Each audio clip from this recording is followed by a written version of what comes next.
Okay. All right. All right. What have you done? What was that? Like a bass test. What did you do? It's not me. It's not? It's just how that sounds. That's fine. Don't worry about it.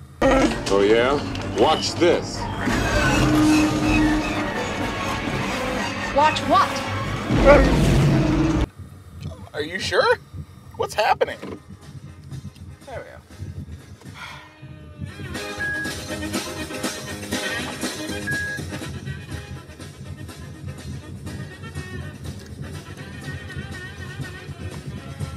Take the next left toward Colony Place, then turn left.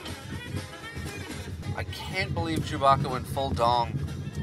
Like, that was... Jesus That was Christ. something else, wasn't it? Yeah. It's strange that they made the holiday special canon. Man, Benny Hill Team's got some gas. Yeah. As it turns out, talking, thinking about Solo Star Wars story, and oh my god, I can't fucking think with this music. Oh, you don't like Benny Hill? No, it's fine. Alright, hang on. I'll put on something more gangsterific. You no, you don't have to. No. You don't have to do it. No, keep it gangsta, y'all. Keep it gangsta. So, Solo Star Wars story is a film with a tumultuous production schedule where it had some comedy directors turning it into Ace Ventura, and Disney and Kathleen Kennedy didn't like that. Why are you yelling? Because I feel like I have to, because you put on Turn Down for What? Let's turn down for Whammo. Oh. So they brought on Potholes. They brought on Hollywood hack, legend Ron Howard. Close enough. What was his name on Happy Days? Hollywood hack Ron Howard. What was his name on Happy Days? Opie. Oh yeah. So they brought on board Opie from Happy Days to give the film a little pizzazz, and it kind of worked. Do you think it worked? I don't know what shots of, like, if there was a more distinct line of what were reshoots and what were the original script, I would say he added something to it, but I really couldn't tell between directing styles or if they just scrapped it completely. Because, like, with the phenomenally terrible Fan Force stick, Kate Mara clearly has, like, a wig. Yeah, you're gonna want to be in. Even more so, you can tell that with the likes of Justice League. Yeah. But yeah, that honestly, I think just the concept of not having a complete identity of the film until after reshoots is just becoming commonplace, because Tyler and I were just talking about this being a thing in Deadpool 2, because we saw it this past week. They recut that? They had an original cut of it, right. and people hated it, and then they did reshoots and then re-edited it, and who knows what the frig they did, but it must have worked because it came out fine. Spoilers, we saw Deadpool. So, do you have feelings on it that don't divulge into spoilers? Because I was really tempted to start talking about spoilers right there. Okay. Star Wars' Solo story is beaten me until I've enjoyed it. Please send help or ransom money to 1-800-LUCASFILM Drive. Hello, darkness, my old friend. I've come to talk with you again. I thought... Never mind. Miles here is a resident Star Wars expert, so much so that every time I attempt to ever podcast something, he's the person that starts screaming, Star Wars is bad now. Star Wars is bad now. Which, in essence, can be true. But, as it turns out, fully expecting to hate this, the both of us, because regardless of feelings on The Last Jedi, because this is a Star Wars story, neither of us liked Rogue One. I don't even remember what the point was. But Solo, a Star Wars story, somehow, miraculously, is not as bad as you think it was. Many initial screenings have the comments that people come out saying, a pleasant surprise. I was a big fan of the 6 dudes that walked out of ours saying it was terrible. Did they? Yeah. Man, it was terrible. It doesn't even fit in the timeline at all. Oh, okay. All right. So here's the deal. The Star Wars series has beaten you to a pulp to the point where you don't even care about the details like that. Oh, is that battery dying? It does appear to be. All right, we're gonna try to good cram at out. this. We're gonna try to cram this out as best as we can. I Okay. totally put in a dying battery. Wow. All right, so so try to be positive first. I'm gonna take a slick from my lean. In as concise a way as possible, what were the things that you found to be positive about the movie without going into spoilers? Credits. I thought that it at least did a decent job of. There was that one part where that one guy in our theater went, "Ah!" That was me. Uh-oh. Oh. Why? Why? That was the best part of the movie. What? Oh. I'm so sorry. Um. I'm so sorry. I don't really know what Ron Howard brought to the table for this movie, but I thought the production design was pretty good. I felt like that the praise that Rogue One got for like the production design and the tattered old canon Star Wars look was done effectively. Performances are about what you would expect from a Star Wars movie, which are like, I guess, occasionally goofy and otherwise just schlocky, and that's totally fine because it's a Star Wars movie. I'm a big fan that they didn't do their stupid Marvel humor of like, whoa, wacky Star Wars characters. But it's like, they went back to original Star Wars vaudeville of like, fucking do your job, but like, whatever. Yeah, and I mean, there were only a couple of moments where Han behaved that way. What did you feel like? Not necessarily the actor's actual portrayal, but like, how did you feel about just the portrayal of Han as a character? It seems like there was just a lot of kind of attempting to homage the persona of Harrison Ford in films. My brain that movie. did not accept him as Han Solo. Yeah, like Can it didn't even really. Every time, like, I kept hearing like Hun, and I'm like, oh, so this is just a different person. Like, I don't know why he's hanging out with Chewbacca, but Chewbacca hangs out with Rey now, so I guess he's just, down for whatever. I almost wish it wasn't a Han Solo movie, because if it wasn't, it would have been a lot better. It would have been a lot better because they wouldn't have had to try to squeeze in a bunch of rando references. And I mean, even if they had like just Gambino in there as Lando, but it was introductory to a different character, that would have been cool. Like, it pretty much did that. That was a real decisive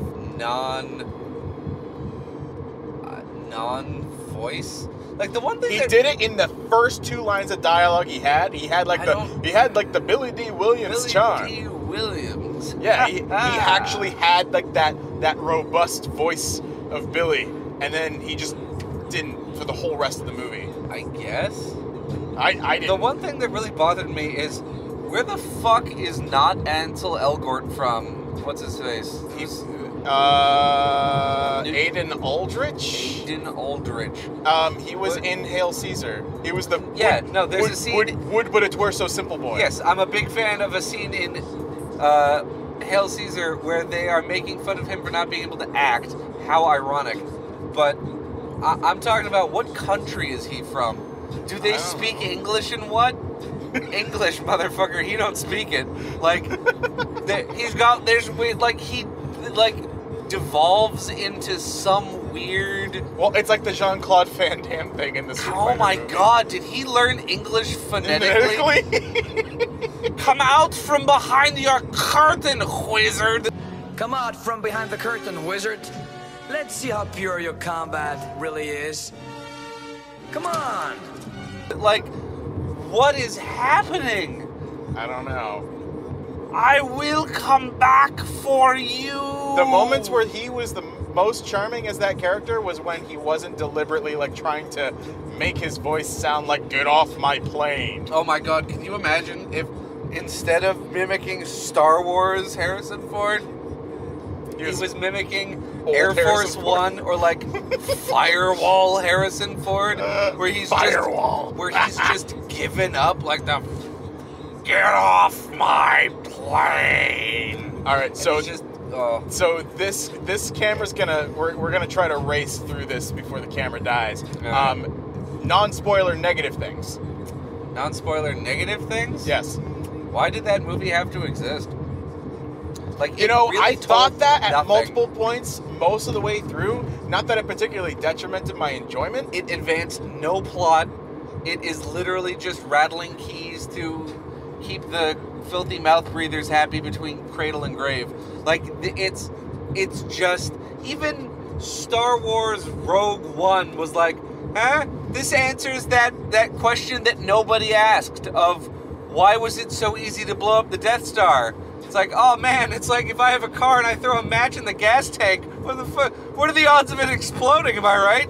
Clearly, somebody down at Honda has a daughter who he really loves and named the Doomport Starbreeze or whatever, so that, like, that's why if I throw a match into my gas tank, it explodes. It's like, no, you dumbass, it's got a hole in it. Of course it has a hole in it. Like, Are you still talking about Star Wars?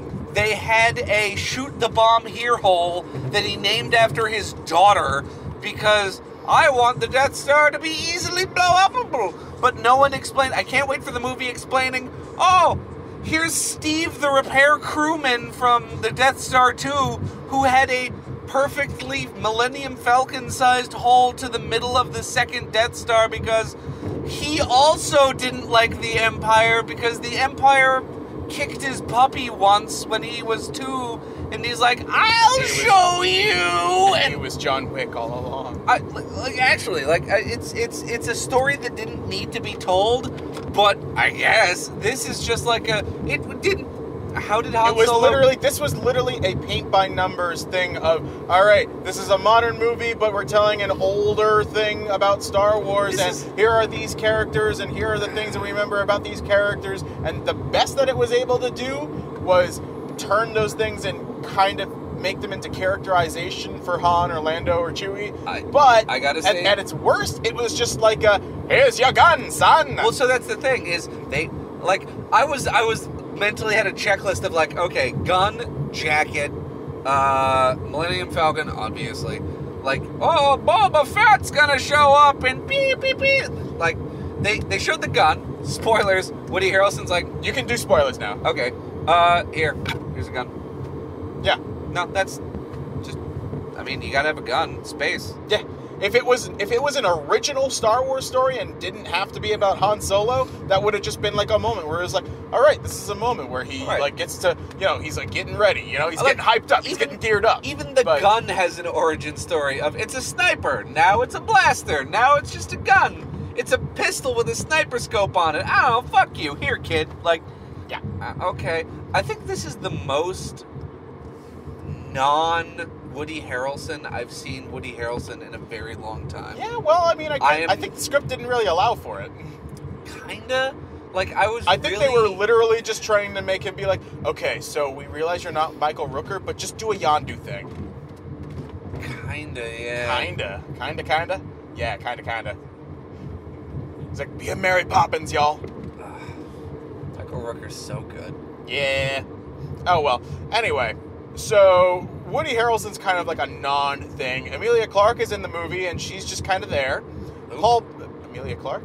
Who? The Dragon Queen. Of dragons. In Game of Thrones. Who is she in this? She was the girl? Get out! He was fucking... Neo Sarah Connor was in this? Yeah, I think so. Oh my god, okay. Yeah. Yikes. HBO's really gotta look out for that. Yeah. There was a scene where she runs up the Millennium Falcon's ramp. There is a active, revolt in progress. She's wearing this, flowery cape and, red lipstick and all this stuff. Well, that was all in Lando's wardrobe. No, I know. But 2 minutes later, comes back in a completely different outfit, sans makeup. So she runs onto the ship, takes off the makeup while the rest of the crew is getting shot at. You realize down, that you're talking about the universe where Padme Amidala exists. Okay, she does not change her uniform mid-battle. This is... Alright, hang on. I see that you all are engaged in life or death combat, but, Give me a sec. I gotta go look like Rachel from Blade Runner. All right, like 5 minutes. I'm serious. Like, I don't know other explanation outside of reshoots that they could possibly... Because she... whatever. It'll be something that'll be mostly overlooked by most audiences. Another thing that they absolutely did not need an explanation. Where did Lando's guard uniform from Return of the Jedi come from? The correct answer is... Well, let us tell you. It's in his goddamn wardrobe. Well, no, it was one of those Porco Roco guards. Yeah, but what? Why? Like, I don't know. Of all the things... Because this is what Star Wars is now. They have to have a 2-hour script that tells a basic story that shoehorns. Yes, that's all it is, man. That's all those Star Wars stories movies are now. Until enough people complain that that's all they are, and then they're forced to change them. So that's the thing, is that the curse with prequels or with any of this stupid modern bullshit is it couldn't just be Lando Calrissian was just having a cape day when Han showed up to visit. No, God forbid. Capes have to be the center point of his entire lifestyle. Like, yeah. So, I am surprised that this has survived this long. So, okay. So, we have things going on in this movie that are just references up the wazoo, and some of them are good, and some of them are obscure, and some of them are bad. So, for example, the spice... Corellia, the planet, is the place that Han's from. They go to the spice mines of Kessel. They do the Kessel Run, and none of them are particularly what people who read the books or the comics remember them being. And they are things that the original films or the prequels never even bothered touching upon. But yet here they are. Yeah, with the EU, with the what's the most with the confusing EU add-on stuff. Yeah, what was the most confusing stuff to you that they decided to throw in homage or modify? Well, so they touched on the Maw, which is interesting because that is like. There's a couple books based around the Kessel Run Maw, like a bunch of black holes that have a bunch of neat stuff. Originally, it's like, oh, we just gotta get through there, and then it turns into, there's an old Imperial base in there, and then it turns into, oh, billions of years ago, ancient gods used a galaxy gun to move the black holes in alignment to keep literal Beelzebub from destroying the Star Wars universe. So Beelzebub is held inside this string of black holes. Like, there's just a bunch of Star Wars towards the end of the books before they turned into the new stuff. Just really just got before they started tying them into the prequels. Yeah, even after the prequels, there was a fair bit there where they were like, all right, we can like meld the prequel stuff kind of like in. Yeah, and it worked fairly. And those well. were fine, but we're talking about the stuff that was supposed to be pre or post original trilogy that had nothing to do with the movies, that were all completely original concepts. What was it? The Maw. Wait, that's post movie. Right. And then they threw it into the Kessel Run story. Yeah. Well, that was always part of the Kessel Run story. The Kessel Run is going through the Maw. Okay. But there was never any, oh, there's a giant fart cloud keeping everybody else out. No, the Maw was the hard part. So, then what they did was they literally turned it into the bigger fish moment from Phantom Menace. Kinda. Mm-hmm. Yeah. Mm-hmm. You didn't think that as you were watching it? What? Is that the Maw? That's not the Maw. That's the Maw. Misa Big Maw. The story point, the way that they get out of that is a reference to Spaceballs, which was not a reference as much as just a borrowed it was an exact story point. Or do you think that wasn't deliberate? I mean, the way they did, if they said like, oh, I've just got some spare space fuel in the glove box, that's one thing. But it's literally, I mean, it's the same thing. They did that in Star Trek.